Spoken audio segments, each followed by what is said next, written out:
So thank you for joining us today. Our session today, as part of the EPP Spring Speaker Series on Indigenous Environmental Planning, which is associated with a course at DUSP we're holding this spring for the first time, is called Planning Green and Resilient Tribal Communities. We have two great practitioners, planners, designers with us today, Kelsey Moldenke from the Quinault Indian Nation, and then Joseph Kunkel from Mass Design Studio's Sustainable Native Communities Design Lab. And we're really excited to have them here to share some of their experiences and thoughts about kind of their practice. Just as background, this is a course that we've been holding every Thursday morning.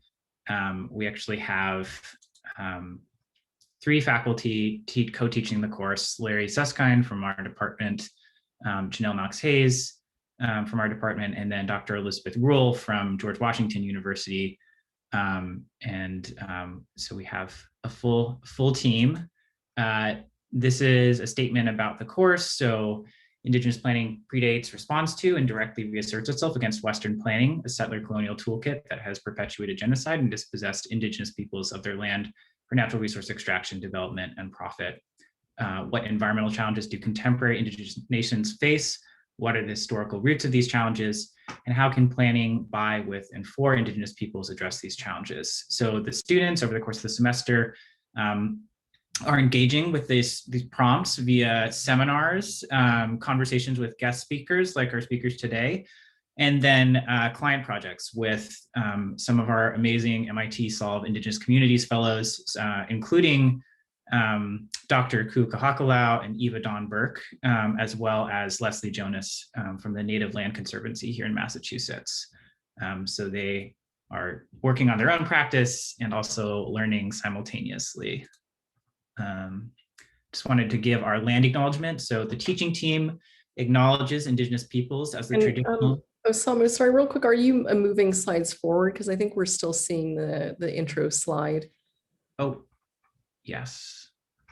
Let's see.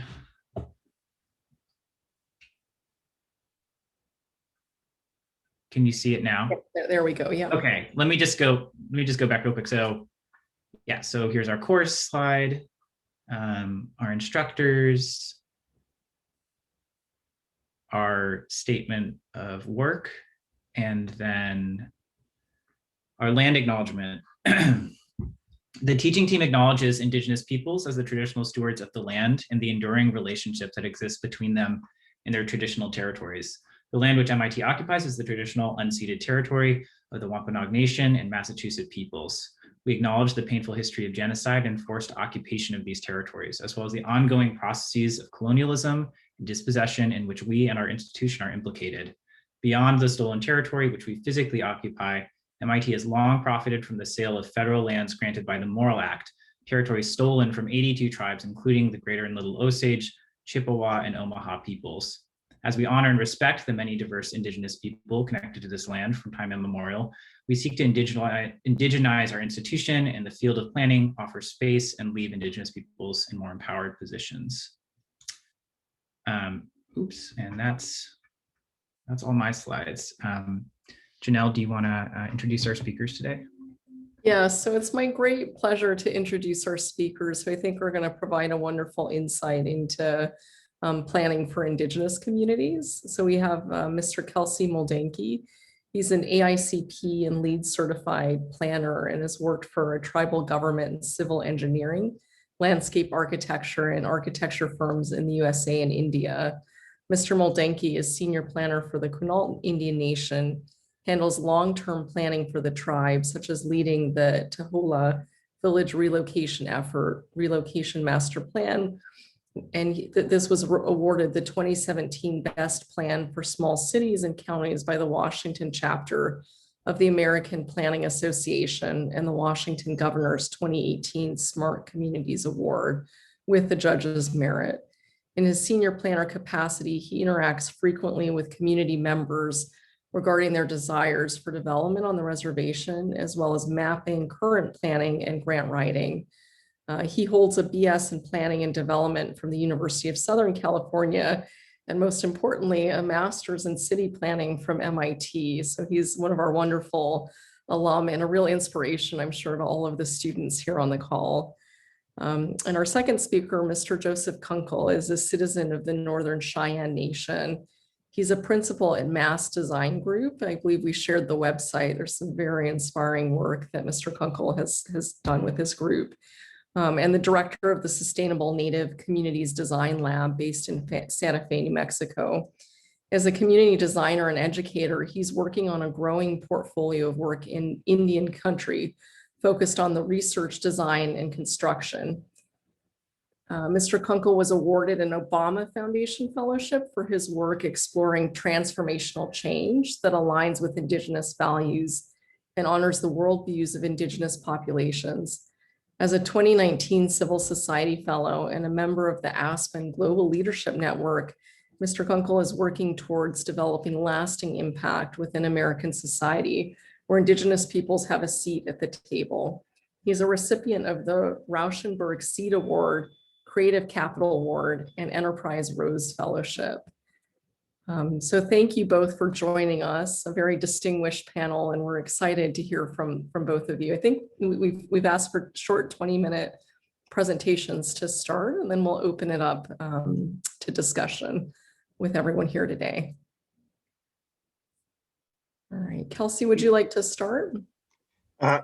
Sure. I thought it was half an hour, so I might go a little over, but we'll do our best. Let's see if I can share screen. I'll start with an animation that kind of explains the project, and then I'll get into PowerPoint to get into more in depth. So first, I'll show you where the Quinault reservation is. So here we are in Washington State. You can see Vancouver, Seattle, and Portland. So we'll fly down to the coast here. We're on the outer coast of the state of Washington. We'll fly into Taholah. We'll fly over the seawall, which has been breached a couple of times since I've been here and rebuilt once by the Army Corps of Engineers. So as you can tell, the lower village of Taholah is pretty low. It's basically at sea level. Maps say 17 feet, but if you go stand on the seawall during a storm, no, it doesn't really seem that way. So we have major functions right down by the ocean, the commodities building, some of the offices, the community center, the recreation program, the police station and jail, fire cache. We have a small park, post office, and then the mercantile, which is the one store in town, which is bigger than a convenience store, but it's by no means where people do most of their shopping. As you can see, here's an image from the 1890s of water coming into Taholah. So water and Taholah have a long relationship.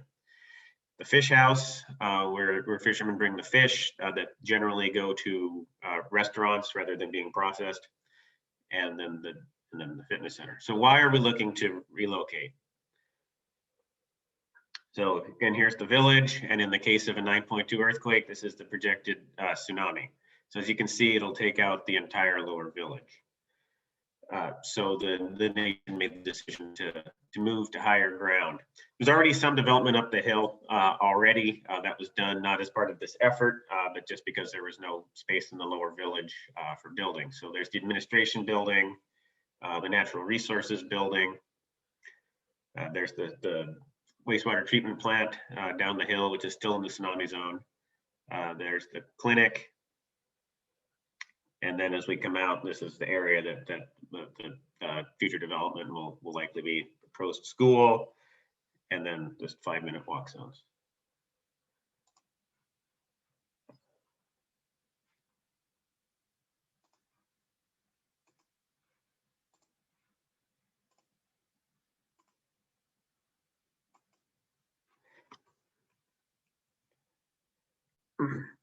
So as you can see here in this map, where the relocation area is in terms of where the existing village is. The existing village, again, is basically at sea level. The new village ranges from 125 feet to 165 feet in elevation. So it's well above the river and well above the sea. You can see what happens. We actually had a worse flooding incident in February or January, but this is what happens during minor storms, or maybe not huge storms, but storms, especially when they're teamed up with high tides. The water goes up and around the seawall and some of the old estuary ponds, and then sneaks into the village. Now, this hasn't caused any damage really, but as sea levels rise, it's bound to cause more damage and then be more and cover more of the village. And I mentioned the seawall being breached. Again, nothing has been damaged other than one smokehouse, but as sea levels rise, there'll be more and more damage. So Taholah faces two threats: sea level rise, obviously from climate change, and a tsunami from a 9.0 earthquake. The Cascadia subduction zone lies offshore, and it has similar tectonics to the Japan quake and the Indonesia quake that produced those large tsunamis. We are 320 years into a 300 to 500 year cycle of the big one, so it could happen at any time. If you're down in the area by the mouth of the river, you have about 20 minutes to get up the hill. And this all assumes good conditions. When we do tsunami drills, it's during the day, often on sunny days. But what's going to happen if there's an earthquake, the ground is going to shake, it's going to sink 4 to 6 feet. So there may be ocean coming in. It's all on old estuary, so it's all fill. So there may be water shooting up from the ground because of liquefaction. The roads will most likely be useless. So it's going to be very difficult for people, say it happens in the middle of the night, to grab their kids and get up in 20 minutes. In terms of climate change, the resources at risk are salmon, clams, and the forest. Salmon and clams have great cultural value to the Quinault, especially the salmon. Salmon and clams also have some subsistence value and economic value to the nation, especially the salmon. And the trees, the nation or the reservation is overlain with forest land, and forestry is the #1 industry for the nation. So the clams would be susceptible to ocean acidification, would be susceptible to not being able to develop their shells as well, given ocean acidification, and any sea level rise may change the beach structure. Salmon are already dealing with warm waters in the ocean and the low river flow because the glaciers have disappeared at the headwaters of the Quinault in Olympic National Park. So the fish need the cold water to come into the river, and then they need a decent flow. Otherwise, you get warmer waters and hypoxia, which kills the fish. And of course, trees, even though this is probably the wettest part of the continental US, it is subject to forest fire. And then as climate changes, new pests may arrive. And the most important resource is the Quinault people themselves. Here you can see the recession of the glacier from 1927 on the right till now on the left. If you go up there in the summer, you can hike up there. There's no snow in the late summer. So the maintained cold flow in the Quinault River is gone. We've been over the Tsunami Inundation. You can see the school, Head Start, and senior program are all in the lower village as well. So important programs. The pink area you see there, that's 40 to 50 feet of depth of water in the village. So that's much taller than any building we have. Some places like Shoalwater Bay reservation are looking at doing vertical evacuation structures. I think you'd have to have a very tall structure for that to work here. You'd have to really dig deep, I think, to get to solid ground, because again, this is all on fill. And then even if everybody were able to get up there, then you have 600 people with all their possessions gone and no place to go. So you have 600 displaced people that you have to take care of in the village. So the nation decided on their own, this isn't a federal government program, the nation decided on its own that it was time to move because of the threats of inundation. So obviously when we came on board our team 7 years ago, first thing we did was get community input. We did community surveys. We did them online. And then when we weren't getting great response, we went door to door in the lower village. We had community meetings. And of course, we had the traditional dinner and often raffles. We actually got very good turnout at some of those meetings. Some of the largest meetings that have occurred or public meetings that have occurred on the reservation. But really what the best way that we've gotten information is just talking to people, because we're there working on the reservation. We run into people all the time. And so you glean things here and there over the 2 or 3 years that we were putting the plan together. What we heard from the community really was around elders, family, knowing and trusting each other, making sure the children are taken care of, helping each other. Everybody matters or nobody matters. Again, children are safe, cultural awareness, make sure to integrate some culture into the new village. So it's 40 miles to the nearest Walmart or Safeway. So people will be driving. So you have to make sure that it's auto accessible. But it's a small enough town that designing in a pedestrian friendly manner makes sense also. So it's good to note that you can't take a solution from somewhere else and just plot it there. You need to make sure that all these things are taken care of. People have boats. They may need more space for their boats or their fishing equipment. Some people wanted an organic farm. But again, a connection to heritage, nature, culture, and protecting children and elders. There are about 175 homes in the lower village that house about 650 people. This was done a couple of years ago, but there was a list of 129 families on the Housing Authority waiting list. I think that number has only gone up for people wanting to move back to the reservation and either own a home or rent a home. So there's a housing crisis on the reservation, and hopefully as part of this development, we can take up the demand for those people wanting to move back, as well as help the people move up the hill. 175,000 square feet of community buildings and an 80,000 square foot school. The nation does not control the school. That is a state school district. So there's only so much that the nation can do. In terms of culture, we made sure to include places for traditionally used plants. You see Labrador tea or Indian tea and camas. There's some wetlands there in the upper village that we're going to hopefully be able to turn into small camas meadows and places for harvesting Labrador tea. The first building that we're working on in the upper village that should open next month is the Generations building, which houses the children's programs and the senior programs, since they were identified as the most vulnerable populations. So that's the first building to go up the hill.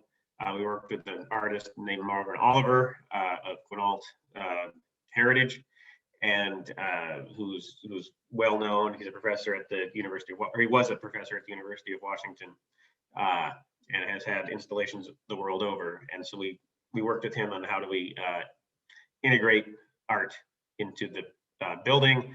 We got a grant from the Enterprise Community Partners to do that integration. And so you see some of the art here that we're trying to integrate. And we tried to use this as a chance to teach some of the younger artists how to work in different media. They don't usually work in metal, so that we've hooked them up with fabricators so that they could learn that and make themselves more marketable and make it sort of an economic development opportunity for some of the artists. This is just a concept of the master plan. It's already changed a little bit. It's just a sense of how do we put this together with the school at the center of the community, and then the denser units closer to the center, and then getting less dense as you go further from the center. The Quinault House was included in the master plan. This is not a specific design. These are suggestive design guidelines, both for residents, for people who build their own homes, the housing authority who would then develop homes also, and then also for community buildings. So it's basically teaching people how they can integrate green building practices into buildings. So where we are at is very wet and gets salt air. So we have mold problems and it's tough on buildings. So this reminds people to build climate appropriately. Taholah is at the end of the one road, the one highway that serves the village. It dead ends in the town. And going along that highway is the only power infrastructure. And that goes through the tsunami zone. So in case of tsunami or even the large landslides that we deal with, the nation could be without power. In case of a 9.0 earthquake, where the whole Northwest is damaged, the line could be damaged 40 miles inland. So the nation may be without power for 6 months, a year, 2 years. So people need to be able to shelter in place. So we've looked at A, biomass, and B, solar, in order to keep people, to keep facilities powered and heated in the case of disaster.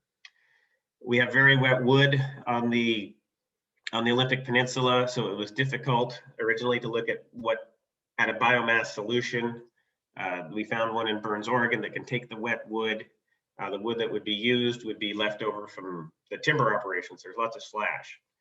So we have a local supply of wood that can then be chipped up and then put in these in the biomass. Now this isn't a cogen plant. It's not designed to create power. It would heat water that would then go to boilers in various community buildings and provide heat there.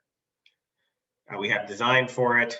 We don't have funding for that yet. The other aspect is solar. So right now we sort of have 3 prongs on the solar. And actually this isn't in Queets, the other village on the reservation. We just installed, we were 2 nonprofits to install a 25 kilowatt system on the community center that will provide some backup power in case of disaster. And then in Taholah, we have plans for, we got a grant and we have plans for a 100 kilowatt system that will help back up the generations building while also giving power back to the grid. And then our dream would be a 1 megawatt system that could then be islanded from the grid in case of disaster. And so we have enough power to power at least the community buildings. We probably can't power everybody's homes, but so that there's a warm place for people to go. There's refrigeration for food, there's refrigeration for medicine, and communications. So that, because people will be having to shelter in place for months. So this isn't necessarily about lowering bills, this is about resilience and survival. We tried to make sure everybody in the community is taken care of. This is just a concept for transitional or homeless housing for people to live in for short periods of time. This is based off Quinault Village in Olympia, Washington, with individual homes and then a shared building for showers, kitchen, laundry. So funding, that's what we're lacking right now. We've been looking at federal government funding, state funding. Part of the generations building was funded with new market tax credits. Bonds aren't really something that happens in Indian country. I understand there may be legislation that'll make it easier coming down the road, but a lot of the solutions you see off reservation, it just won't work currently. Barriers to funding, there's a lack of capital project funds out there. Most funds out there are for planning, not for construction.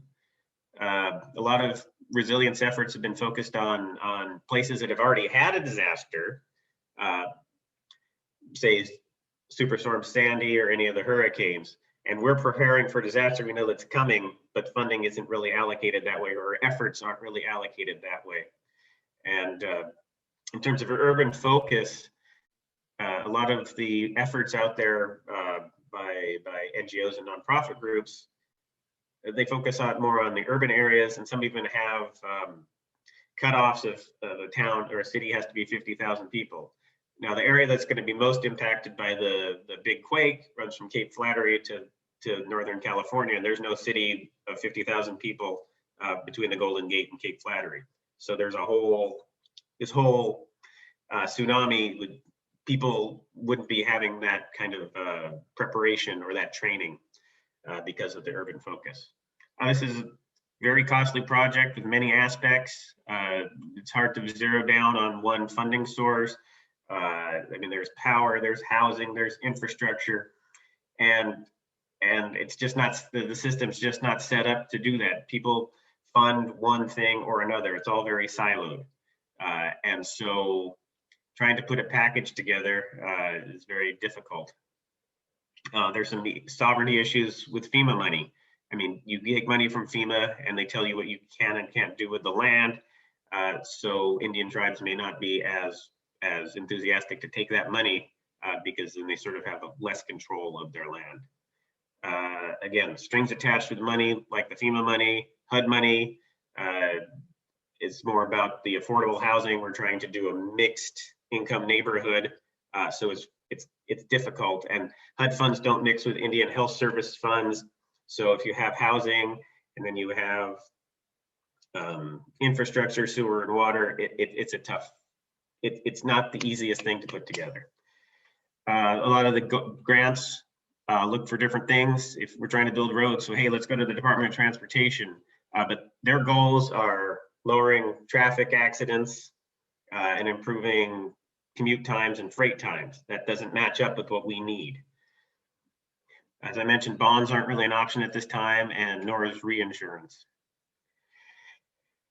A lot of what's going to happen and what gets built up there and when it gets built is going to depend on funding. It's going to depend on grants. So it'll happen when we get that money. So it may not be, so it's sort of piecemeal. It may not happen in the sequence that you might think you would want. Like right now, we have the BIAs trying to give us a detention facility, but not a police station. So we'll have a new jail up the hill, but the police are still down the hill. So there are all sorts of complications when it comes to funding, and a lack of infrastructure. We don't have much in the upper village right now. What we do have is probably undersized, just because the development that was up there wasn't developed for envisioning a new village right next door.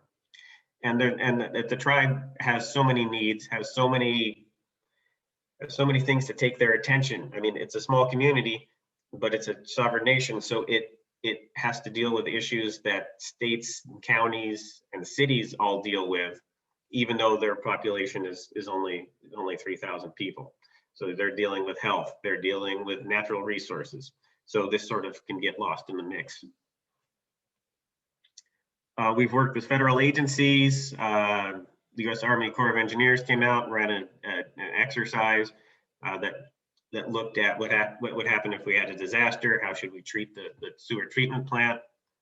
We worked with the Bonneville Environmental Foundation on the solar. We worked with the Unitarian Universalist Committee.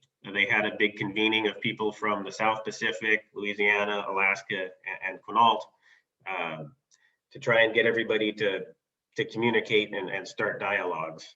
And they're right up the street there in Central Square. And we worked with the Ile de Jean Charles, and I worked with Joseph with the Ile de Jean Charles folks in Louisiana on their relocation. So as I mentioned, the reservation is covered in forest and underlain with gravel, which are both useful in construction. So we're trying to figure out how we can use those local resources and keep the money within the reservation as opposed to sending out money off the reservation, so that we can build using the local materials. What happens next? A lot more grant writing. The big conundrum is, how do we get people to relocate if they have already invested in a home, they already have a mortgage, they already have it paid off? Where's their incentive to move up? how to incentivize people to move up. People aren't being forced to move, and some people don't want to move, but they think it's a good idea for their grandkids or their nieces and nephews to move. But the system isn't really set up to incentivize people who already have that investment. We've got one building done, so we still have a lot of engineering, architecture to do, and the environmental review that comes along with that. It'd be great to have a moratorium in the lower village so people aren't building down there, but as I mentioned, there's no place to build really on the reservation. So the business committee, the council has reopened the lower village to development just because there's a housing crisis and we need a place to live. People need a place to live. So once we get the infrastructure, the hill, hopefully we can put the moratorium back. We have to look at hiring new staff, energy staff, park staff, staff that we don't have in place now, and continue to look at alternative energy. And then after Taholah, or in concert with Taholah, the little village of Quinault, the lower village there, is also in the tsunami zone. We worked with Portland State University on a vision, so we at least have a plan there. But even though Taholah is going to be a big job, we still even have Quinault after that. Siokul, thank you. Thank you so much, Kelsey. It's really amazing work. We're going to hold questions for you until the combined session at the end. So at this time, we're going to go to Joseph. And I would just say for folks who have questions, please, if you're going to struggle to remember them, please put them in the chat so we can kind of keep track of what kinds of similar questions we're seeing. Great. Janelle, did you do Joseph's intro earlier? Yes, I did. Okay, yeah. great. So, all right, so we'll jump right in. Yeah, the floor is yours. Sounds good. I'll start sharing my screen. Just let me know that it's sharing. Okay, cool. So I'll just kind of dive into it and we'll kind of get into the discussion. So starting with this idea around a question, kind of understanding what we're kind of dealing with and how we acknowledge these places, right? The rural, the urban, the rural, and of course, many people are probably familiar with the right image, the national monument on the mall in Washington, D.C. So what do they all have in common? And you all elegantly kind of acknowledge the lands that you all are calling in from in Massachusetts. These are indigenous lands.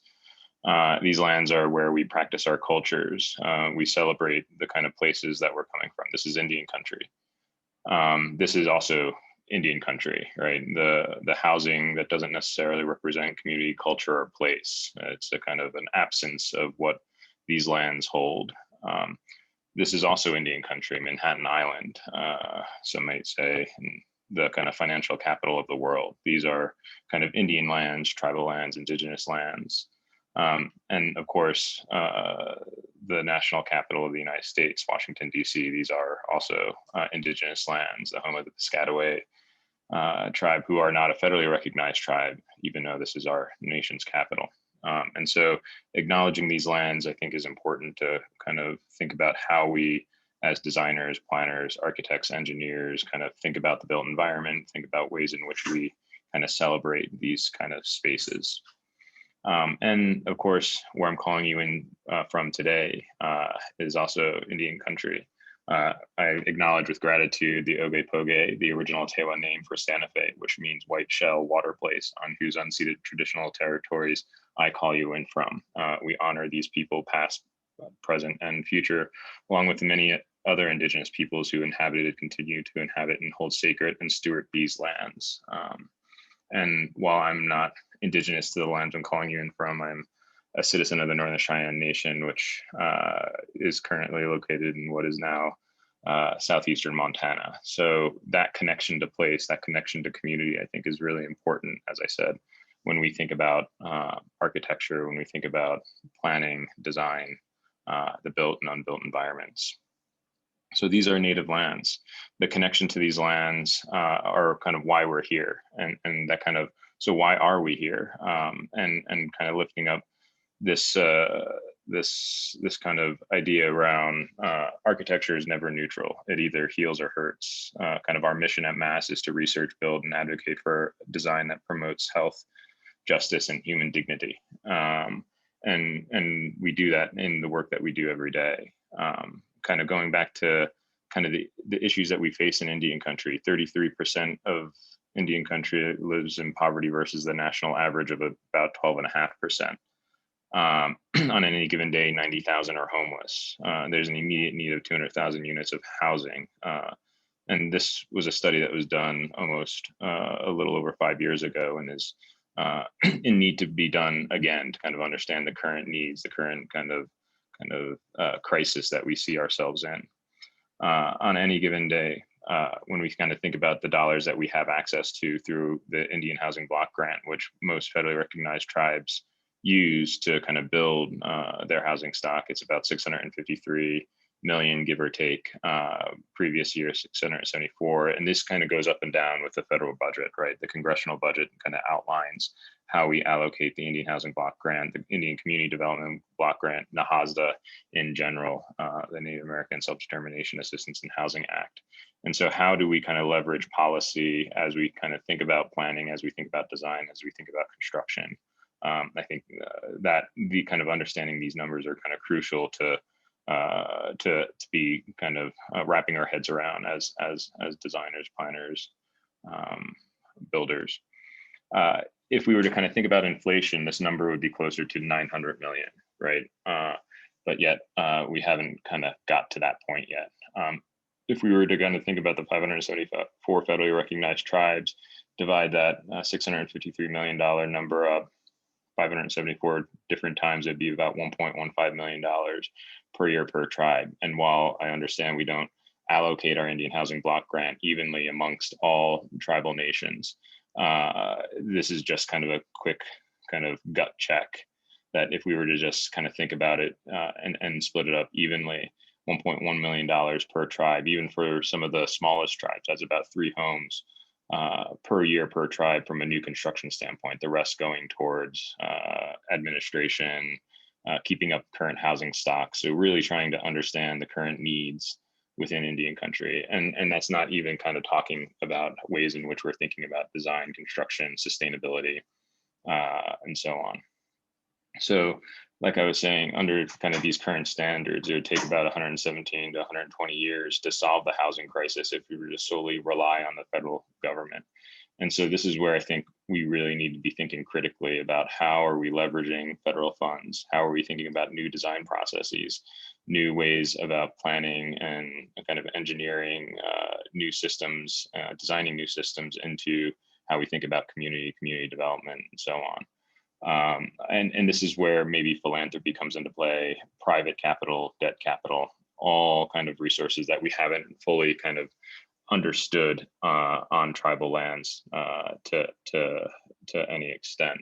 And while there are many tribes leading the way, I would say from one perspective, like the Quinault Indian Nation is doing some really amazing work around planning, around design, around pushing kind of the bounds of what does it mean to be building a community that reflects your own culture, your own place. So how can we kind of lift up those stories? How do we kind of share those stories and de-silo and make apparent the issues that Indian country is facing?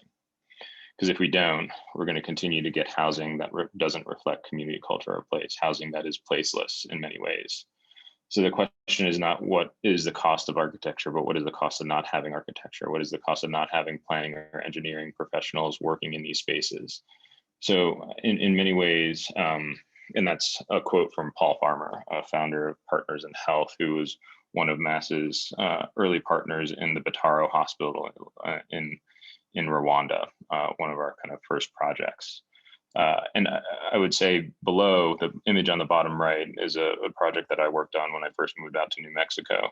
It was the Wadi Housing Project, a project that I'll kind of dive into a little bit, but thinking about how that could be a potential precedent for how we think about community, culture, and place.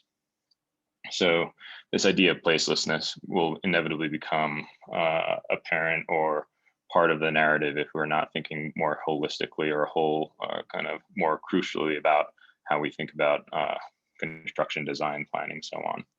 So I alluded to some of these numbers before. So 5.4, 6.4 million tribal peoples that belong to a federally recognized tribe. Again, 200,000 unit housing gap. And I'm hoping that since this last census, those numbers will go up. Right now, Indian country makes up about 2% of the population. And so how are we kind of, and yet you saw some of those kind of numbers that I didn't kind of highlight earlier, but only 0.03% of philanthropy goes to Indian country when we do make up 2%. So there is an inequity there. And so again, how are we kind of advocating for more dollars in these spaces? And how did we get there? How did we get to kind of this place? And this is a very brief overview of how we are kind of thinking about this, but pre-contact, pre-Western contact, we had an architecture, we had a housing type, we had a community type that did reflect the culture, the community, and the places in which Indigenous peoples were building on, right? And then that kind of 300-year gap around treaty negotiations, the kind of formation of treaties with our kind of Indigenous peoples, Native Americans, and so on, started to kind of happen between that space.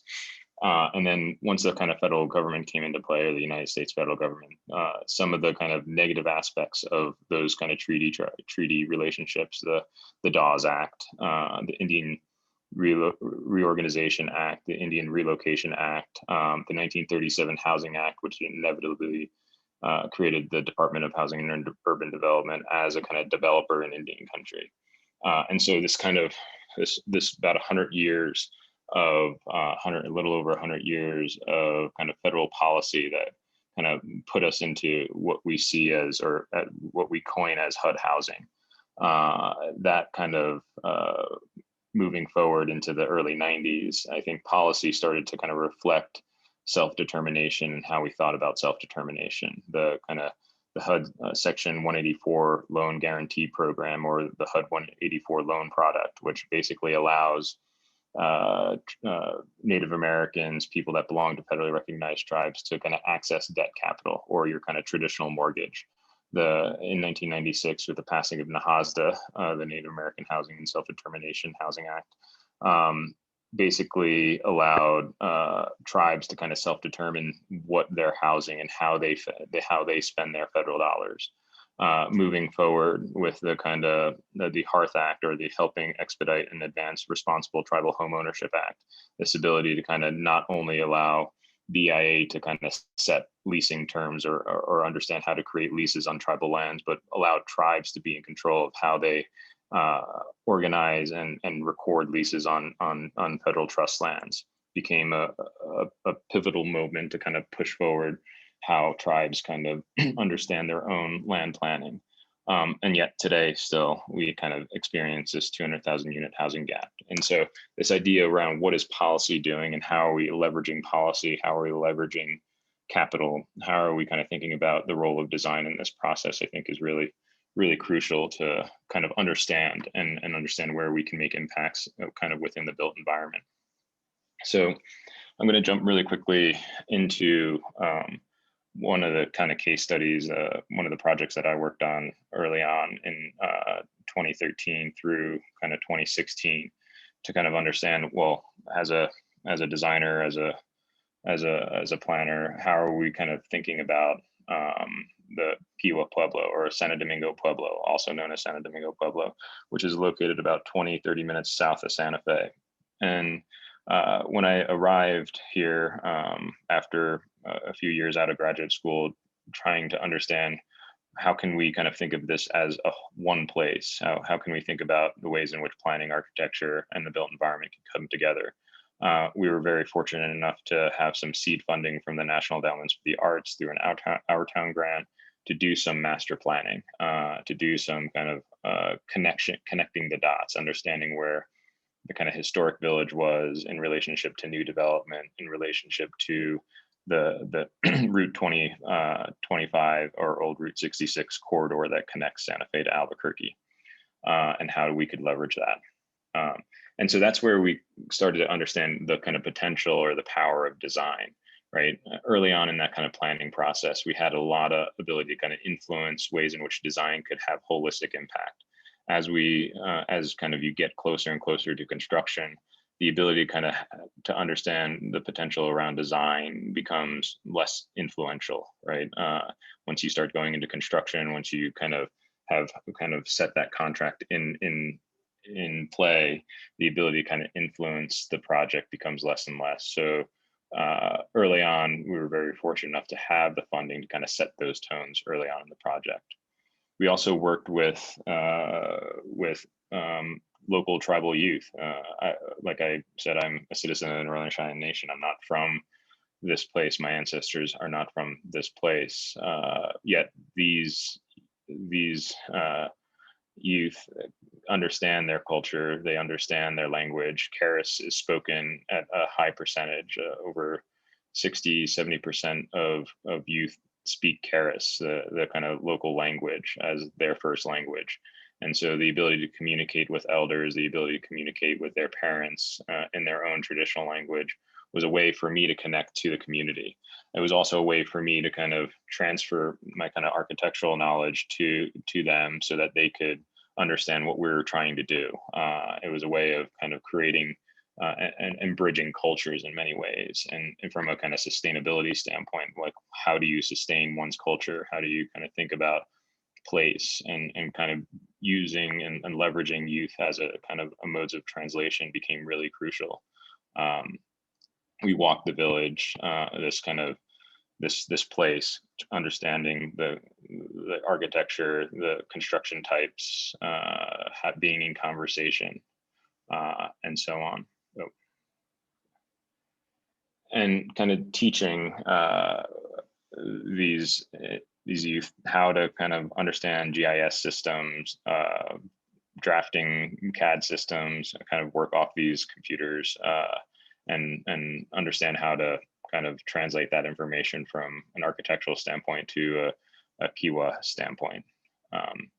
We surveyed over 350, between 350, 400 units of housing, tried to understand where people were living, where they were not living, what were the conditions of the homes, really trying to kind of be more proactive about what was going on with the housing, and understanding the housing at a kind of more kind of sustained perspective, rather than a family member having to go to the Tribal Housing Authority and ask for assistance. This was a way to be more proactive rather than reactive.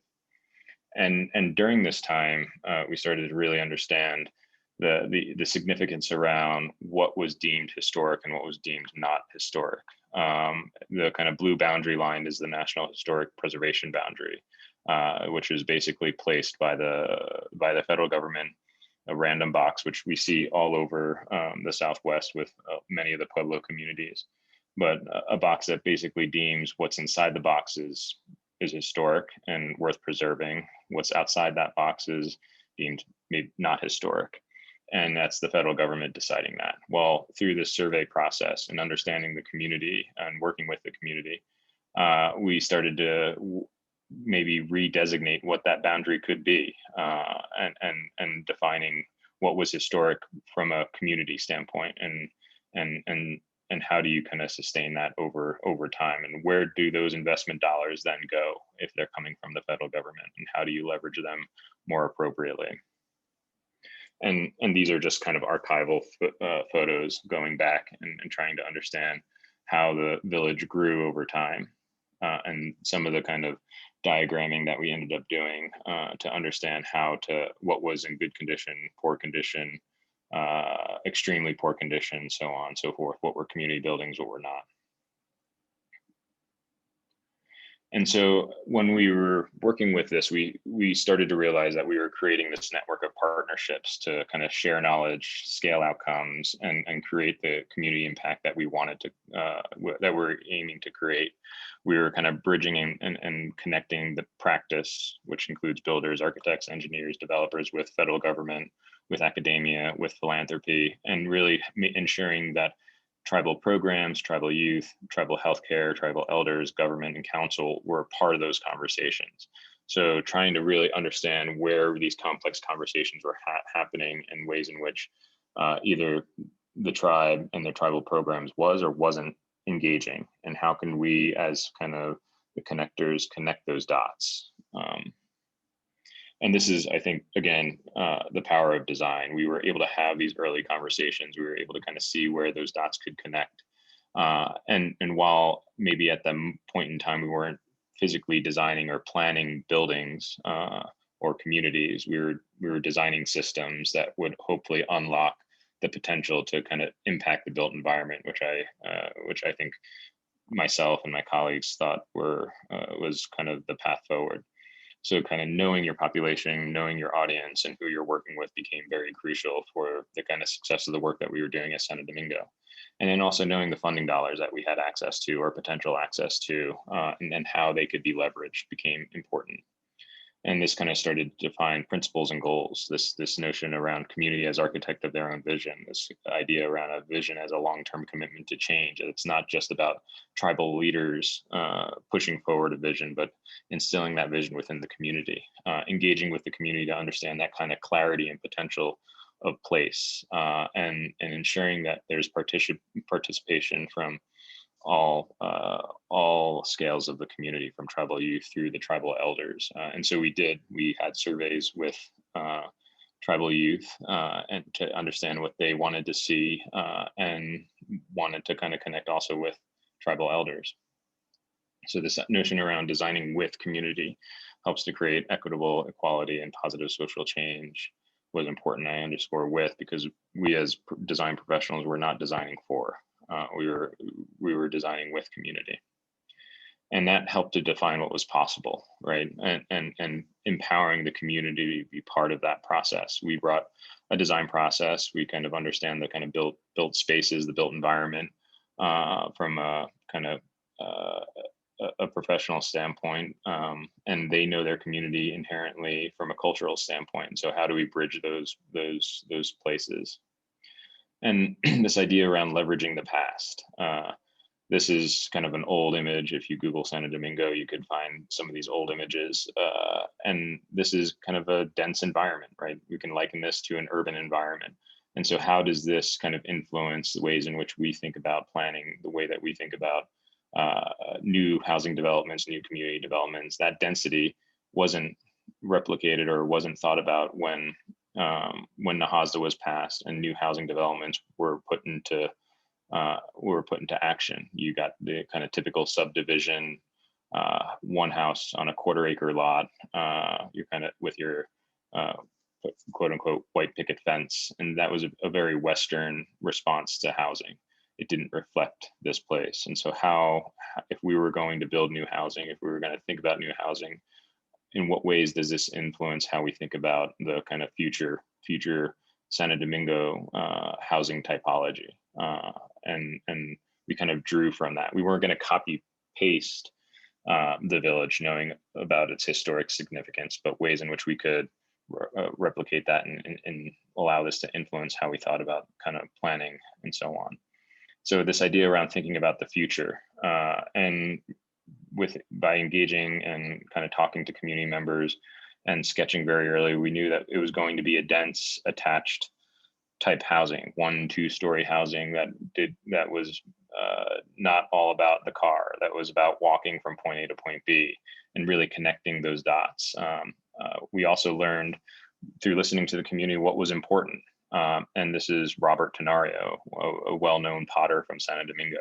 Started to realize that his narrative and his story around creating art was very similar to many of the community members. 75% of the community members rely on the arts as a main source of income.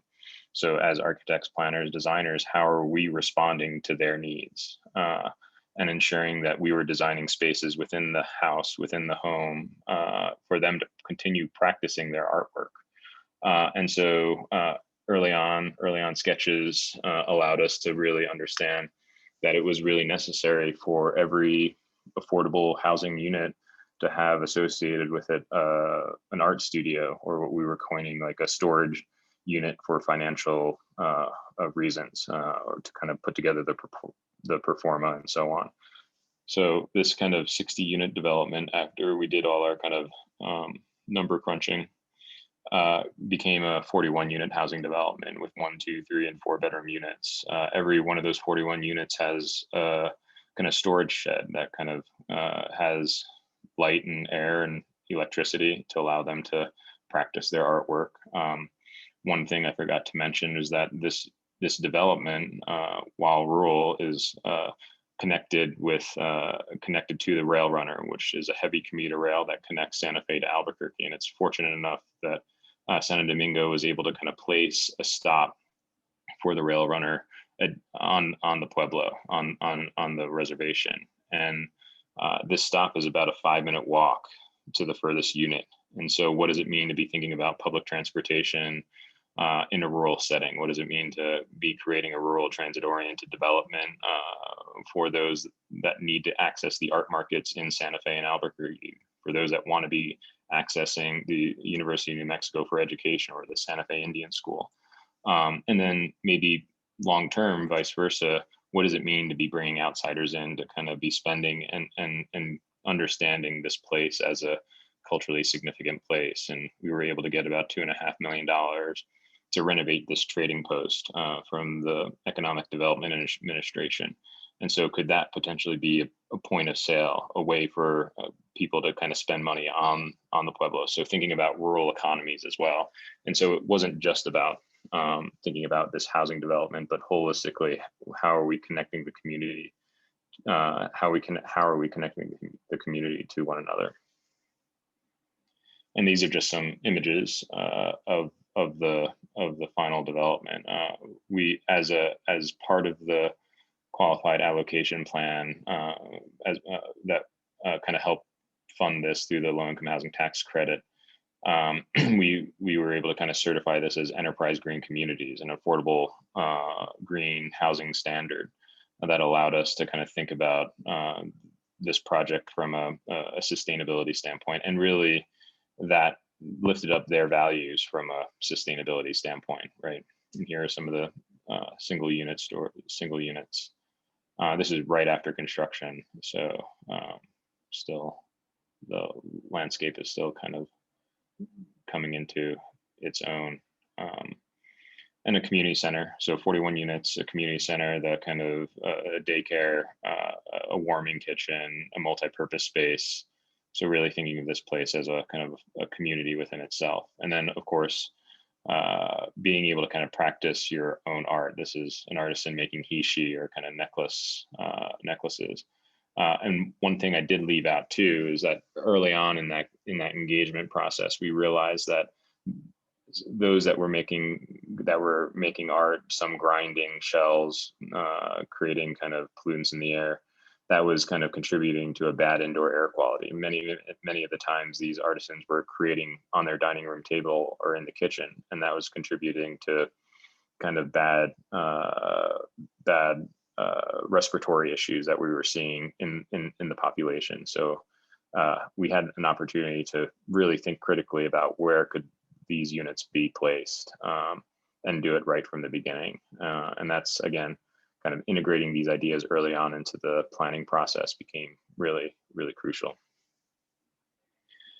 So I guess kind of I'll leave with a question. So why are we here? And for me, I kind of answer that it's about this kind of next generation. It's about how are we kind of designing and constructing and thinking about the next generation of our tribal youth, because whatever we're planning, designing, building today is inevitably going to impact them, their grandkids, and their great grandkids. And we have the power to influence that very holistically today. So thank you.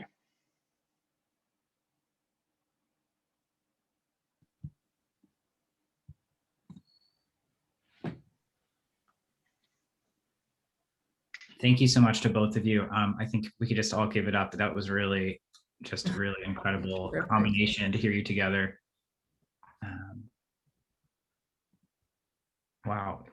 We have some really great questions in the chat, and we also have some designated student discussion leaders today. So I just wanted to give them both a chance to say hello and to open us up for our Q&A. I think I'm just, my head is spinning with all of the different kind of combinations of how your work plays off one another, and maybe how some of Joseph's designs suggest some of the answers to maybe some of the questions I was posing about in the chat about relocation that Kelsey's, the tribe that Kelsey works with, as well as some other tribes are currently struggling with. And so I just wanted to say, Catherine and Ufoma, do you want to say hello? And do you have any kind of opening questions for us? Not to put you on the spot. Yeah, I just wanted to say thank you to you both. Really great presentations. And I guess my first question is around kind of community involvement and engagement and your planning efforts from that perspective. One of the things I think I grapple with personally when trying to, plan with communities is balancing competing interests. And, specifically, I think the size of the plans thus far, planning for, let's say, 650 people, I think allows for more granular planning and lends a hand in that aspect. But I guess, can you talk about how you balance those competing interests, if there are, or did you kind of find that for the most part, it was homogenous as far as interests and priorities go? At least in Taholah, it seemed to be pretty homogenous. You don't have much commercial development. Again, it's mercantile. Most people derive, say, non-regular job income from guiding or from the fish. So you don't have the economic interest versus the housing interests. And it's a reasonably homogeneous community, so you don't necessarily have the competition or the rivalry between different groups that you might find in a city. Yeah, I would say it was really elders, kids. That's what that's what showed up a lot, and then some culture. I would say, as it is now, Quinault, Taholah and Queets have less of a visible art presence than if you go to other reservations nearby, Jamestown, Squalum, or Macaw. And so I was glad to see that culture was one of the things that a lot of people did mention. Yeah, and I would add that, I mean, it's a tough question at times, especially if you're a design team coming in and understanding who your client is per se, right? So typically it's like a housing authority or a tribal planning program that is kind of who is technically your client. But when you're engaging with community, it's the end user, those that are being impacted by the project is the community. And so how do you balance out and set expectations and try and understand how to communicate expectations to the community, which tends to be a hard kind of process and a hard way to do that. And I would just add that it's setting those expectations early and not necessarily promising anything becomes really important.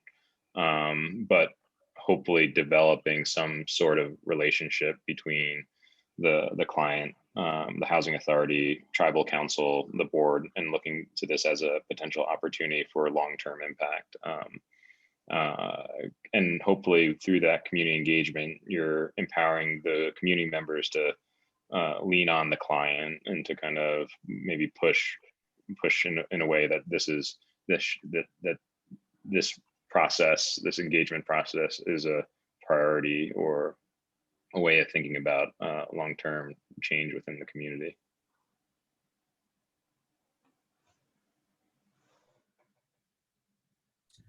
Hello, I can follow up with a question. My name is Ufoma. I'm the other discussion leader. And kind of connecting to some of the stuff in the chat, I wanted to ask how y'all see the Biden administration changing the plans and like addressing some of the challenges you mentioned, and especially like the Department of the Secretary of the Interior, Deb Haaland, if you think that this is like promising for the work y'all are doing. I haven't looked at the infrastructure package particularly. I would wait until we'll see what actually gets passed. I think it'll be great. I think there will be tribal funds set aside. Now, whether that fulfills the trust obligation of the federal government, I don't know. Sort of referencing back to Joseph's slide about you can build 3 houses a year. So I think it's a good move in the right direction. I would hope, and I'm not too enthusiastic or not too optimistic about this. I would hope that it's written in such a way or delivered in such a way that it's not that the funds aren't siloed. Or again, where you have infrastructure or sewer and water infrastructure money and road infrastructure money and housing infrastructure money. In 2017, the Government Accountability Office, they put together a report saying, hey, in terms of people relocating, cities relocating or doing managed retreat, we should put this all under one agency. So I would hope something like that would happen so that it can be better directed both on reservation and off reservation to people doing managed retreat. I think I would add, I mean, I don't think I'd be doing this work if I wasn't hopeful or if I wasn't optimistic around everything that was going on. And that's to say that these processes are incredibly complex and being able to navigate them are complex. I would say that some of the projects that we've worked on or that we've documented through the Sustainable Native Communities and documenting case studies, much of that work and the success to that work was seeded through the American Recovery and Reinvestment Act, the ARRA funds. And tribes that were able to take advantage of those federal funds position themselves in a good way to kind of lead and continue building sustainable housing that reflected their community, so on and so forth. I'm hopeful that in a similar way, kind of the American Rescue Plan would position tribes in a way that they could take advantage of these dollars and leverage these dollars for future development. And these developments take multiple years, right? So 10, 15, 20 years to kind of continue moving forward. And that's, I think, really important. I was kind of reading a couple articles over the past couple weeks and thinking about the housing crisis that we see not only in Indian country, but across the nation, and the kind of ways in which the kind of outlying issues that we see around the housing crisis, from laws, land, labor, lending, and lumber or materials. And all of them, there's nuances in every one of these areas. And so policy has to work with the understanding of land. We have to understand the kind of capacity in which we can execute projects, skilled and unskilled laborers, regional costs, like all this comes into play when we're thinking about development in these spaces. I just wanted to follow up with just 2 specific questions about what you just said. And the first is, I guess, for Kelsey. You mentioned the limitations on past federal funding that's been made available by HUD or even by FEMA. And if you could talk a little bit about, I've heard you say before, just like that, the restrictions on, building new housing with those funds have been pretty crippling. And then for Joseph, I think that it seems like a really important point about how some tribes better position themselves to take advantage of the Obama stimulus after that recession. And so I kind of wonder, are there any lessons there for you about for this round of stimulus, what a tribe might do, or planners and designers working with tribes might do to make sure that they're well positioned to grab a piece of that? Well, addressing the question here for Joseph, we have a number of shovel-ready projects, and so hopefully this time around the timing is good, and we'll be able to build stuff. In terms of the strings attached, yeah, I think not just for Indian country, for everyone doing managed retreat, there has to be some sort of restructuring so that the funds can actually be used in an organized manner. So it's just to grease the skids, to make things easy for people and cities and organizations to get things done. I think there has to be a fundamental rethought in some of these and some of the regulations regarding mixing funds from federal funds or whatever strings are attached in terms of affordability or what you can and can't do with the land, or even just specifically the goals of the grants. Again, I referenced the Department of Transportation and their lowering commute times and lowering traffic deaths. I mean, these are somewhat unique projects. I mean, in terms of Taholah, it's the nation owns the land, or technically the federal government owns the land, and then folks come in and lease the lots. That does not make it attractive for outside developers or banks to loan money, because they don't own the land. They don't make a premium out of selling the land. It's harder for them, if people foreclose, for them to take control of those assets. So something has to be done in terms of the overall system, so that projects like these that don't fit the how normal things normally work, off-res, where a private developer is responsible for neighborhoods. Some allowance have to be made in Indian country, or just in terms of managed retreat, where you have all those things happening at once. Thank you both so much. I noticed one of the things that was common between the Quinault plan and the Ile-de-Jean-Charles plan, there were actually some really interesting features, including the resilience of power structures and the housing model in the event of adverse storms. And, I noticed one of the other things that was developed, the centrality of the community spaces, et cetera. There was a real emphasis in the Ile-de-Jean-Charles plan that was originally developed by the tribe and Lowlander Center and Evans and Leiter architecture firm around the landscape architecture and the way in which the landscape would inform and perpetuate the existing cultural practices. So there would be food security and water security through the landscape design. And I'm wondering, in both of your cases, if you could say a bit more about that, how the landscape played into the nature of the design that you developed. And for you, Joseph, I think it's a really nice example. I also grew up in the Southwest. A lot of people assume that it's a desert, there's nothing there. It's not really, you're not using the land, when in fact, there's actually a lot of interesting uses of the land, ways in which the land can facilitate native practices. So I wonder if you could also say more about that in the case that you worked on. Yeah, I mean, I'd say that the landscape goes hand in hand with the buildings. They're not necessarily disconnected. And this is something that we work on. We have our own landscape team internally. We kind of think about the landscape in relationship to the building and ways in which that needs to be thought of very crucially.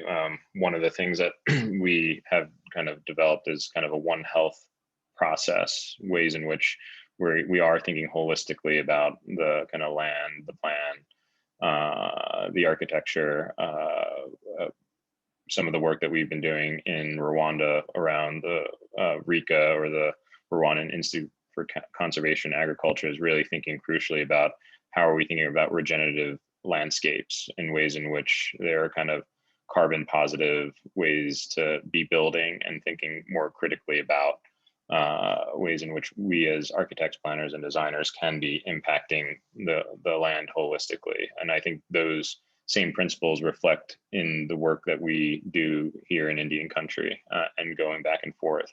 Some of the work at Santo Domingo, I also identify as farmers and people that kind of take care of the land. I didn't allude to this, but Santo Domingo is adjacent to the Rio Grande. And so the ability to kind of understand the connection to water and place is also kind of historic and really important to how they think about the Pueblo rain dances. Like it's all connected. And so how do we lift that up in the kind of built environment? Yeah, I was struck when we went to Ile de Jean Charles. We had a meeting in Louisiana, and so 4 folks went down and visited them. That was our first interaction before we participated with Joseph in the NEA program. And we went over our plans and we went over their plans, and there were a lot of similarities. Even though the tribes were so far apart geographically, they both were canoe cultures. They both had high value for a certain species of tree. Ile de Jean Charles was the cypress. The nation, the Quinault, is the red cedar. And you even see it in the Ile de Jean Charles original plan with the lakes laid out there, the bayou in the shape of I believe it was a palmetto. So again, they're integrating that. And then one thing with Ile de Jean Charles, it's sort of interesting to note how they're a state recognized tribe. The Quinault is a federally recognized tribe, and the Alaska folks that we've met with, such as Newtok, they're all Native peoples, but they're all treated differently by the federal government. So it's very, very strange. I mean, Ile de Jean Charles has had problems with their relocation because the money went through the state and it had those HUD strings attached, and it's gotten to a point I think that they may not move. Whereas Quinault Nation, as a federally recognized tribe, has a totally different way to get money and a totally different relationship with the federal government. In terms of landscape, yeah, we try to take advantage of the wetlands, or we'll hopefully be able to take advantage of the wetlands. And I don't know all the rules around wetlands, the federal rules, but in terms of making them amenities within the village, as opposed to just afterthoughts and places that the wind blows garbage, and turn them into some place where people are cultivating Indian tea, or some places maybe camas. I think Indian tea would be a little easier with what we have there. So yeah, and the whole village is surrounded by trees. So no matter what you do, you're still going to have that sort of milieu of forest. I think it was sort of interesting is having to move up the hill. Thankfully, the nation's only moving, say, a quarter mile, and there are already houses up there, so people are somewhat used to it. Is that they're moving away from the river and the ocean. Now, the river and the ocean, the water has provided for them for millennia, and right now it's more of a danger with the sea level rise and the tsunami. So it'll be interesting to see how things change, because people are really connected to the ocean and the water, and the existing village is down there by the water. And if there'll be any sort of mindset change, or if there's any sort of just environmental change by moving up the hill. I don't know if the Ile de Jean Charles plans continue, how much of a difference that'll be, because they're moving 30 miles to a different place, whereas at least Taholah, you're just down the hill to get to the boat ramp. So I think that will be an interesting sort of outcome. I have a question for Kelsey. Do you see potential for the BIA Tribal Resilience Program to expand their funding opportunities so tribes can apply when they have relocation projects that need support? I think it would be great. As far as I know, most of that is it's for plan. It's not for construction. And I think eventually everybody will need construction.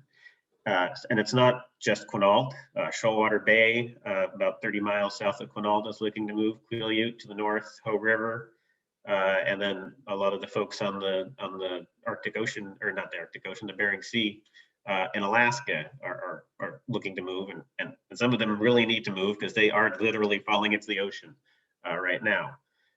So I think a lot of the focus has to change from planning, which of course, I mean, I'm a planner, so I think planning is great, but it has to turn into construction funds. I think that would be the most useful. I think, thank you for that, Kelsey. And I think that is, I'm getting the sense that that's true even in places like Massachusetts, where there's been so much resilience planning, but the actual implementation is just very nascent.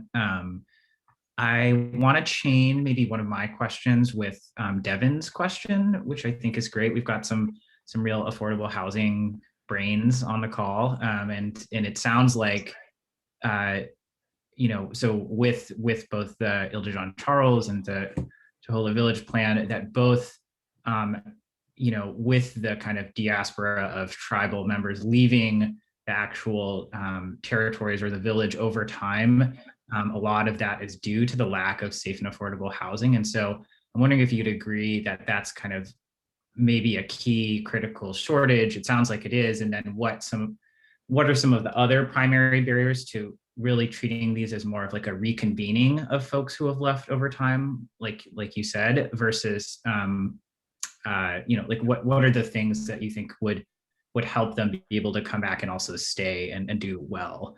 And I just wanted to then key that up with the more specific question from Devin about housing and how do we get the housing built and paid for? Yeah, I mean, so when you think about federally recognized tribes, about half of all Indian country kind of live in or around urban areas. And so most of Nahasda basically funds on reservation housing, although tribal housing authorities, tribal housing programs can designate how they allocate and where they allocate those funds.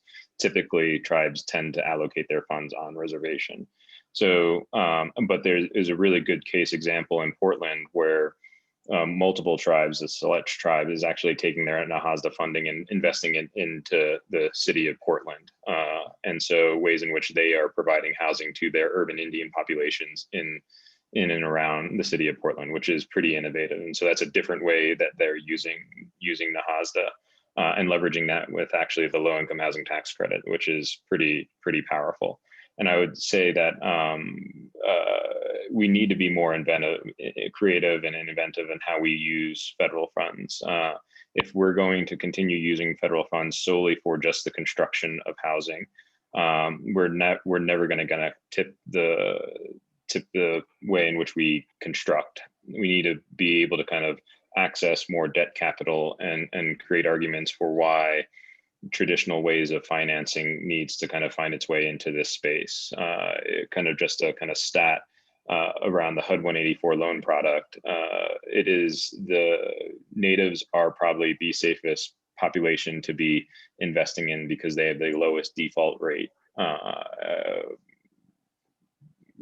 period. And so how can we kind of take that and transfer it and allow the Banks of Americas, the Wells Fargos, to kind of open up their capital to Indian country, because that's where we'll be able to kind of really kind of push the bounds of how we think about housing construction. Yeah, I think housing is key for Taholah. I mean, we can design and build community facilities, which are necessary, but ultimately it's the people moving up the hill. That's the key. People are in their homes 24 hours a day, and they're all their assets in those homes, whereas people aren't in the community buildings aren't used as much, and I think the key to survival will be getting people up the hill. So I think housing is the key, and right now that's been harder for us to figure out how to accomplish. I mean, the housing authority will be able to do some work, but doing the whole village will be beyond their staff. They just don't have that much staff. And so I think one not problem, but one little conundrum is how do you help affect the market rate folks who would be building their own homes. How do you best encourage them and fund them? So, I mean, right now we're working on building the infrastructure, the roads and the sewer, and we haven't accomplished that yet. We haven't gotten the funding. And that's one way to help subsidize homes is by building the infrastructure. But yeah, I do think housing is the most important feature of a village relocating. And two, I think it's probably actually more difficult than doing community buildings. I did see a question in there about low-income housing tax credits. When the Quinault developed their last housing, which is down near the southern edge of the reservation, they did rely on low-income housing tax credits along with the HUD money. So that has been tapped, and it will undoubtedly be tapped as we go forward. Thank you so much. I know we're at the top of the hour, and I was wondering if you might grant us one last question about that I think is really great. Sanjana, do you want to maybe put it? I thought this was really well articulated. Yeah, sure. Thank you so much. And thank you, Joseph and Kelsey, for absolutely amazing presentations. I learned so much, and it was amazing seeing the work that you've been doing. So I was curious, as we continue to have these conversations around affordable housing, managed retreats, and these very serious issues that everyone is grappling with, how can we also really uplift and celebrate all of the strides and all of the strengths that traditional Indigenous architecture has? So I was wondering, what are some of the best practices you see across traditional Indigenous architecture that you're excited about and that you hope get more widely adopted, across sort of the industry, especially in the context of kind of climate change and all of the challenges that brings, and also kind of balancing an opportunity for multi-generational engagement. Yeah, I mean, one thing that I think this is a space that, well, I'll start with the Department of Housing and Urban Development's Policy Development and Research Office, PDNR. And in 2013, 2014, and 2015, they invested, I don't know how much money, into documenting best practices in tribal housing. And so I have advocated to them that they need to continue investing federal dollars into lifting up best practices, case studies, work that is actually kind of at the forefront of Indigenous development, Indigenous architecture, tribal development, and so on. Some of the work that I think we're seeing is kind of at the forefront, not only within Indian country, but within kind of construction period. It's if you look at Puyallup, Place of Hidden Waters in Tacoma, they were kind of certified I think LEED sustainable homes for within LEED. And so that was not just within Indian housing, it was kind of housing across the board. So how can we de-silo? And Indian country tends to be siloed. And so how can we de-silo and share this information across the board? I'll leave it at that, but happy to talk about that more. That's exciting. Yeah, I would just like to see somehow getting at least what I see in the Northwest, getting more maybe culturally informed homes and more art around in the villages and the towns to really make a sense of place, as opposed to, hey, it's a ranch home just like everywhere else off reservation. So yeah, I would like to see a little more that, and just make sure that this stuff is climate appropriate. Awesome, thank you. Thank you so much to both of you. I hope that we can continue to call on you for your wisdom in future versions of this class. And I think, Kelsey, it's always great to have an alum back, and Joseph, it's fantastic to make this connection with you in the program. And I know we have some MIT architecture folks on, and obviously a lot of folks from the planning department. So I'm so glad we can make these connections. Please give them a final round of applause, and we will see you all next week. And next week we have a session with some just transition organizers in the Southwest who have done a lot of work on coal plant closures and solar expanding on the Navajo reservation, as well as Julian Noiscat, who's a Green New Deal policy guy, and journalist. So it'll be great to have folks come back for that. So thank you so much, and have a great day. Thank you.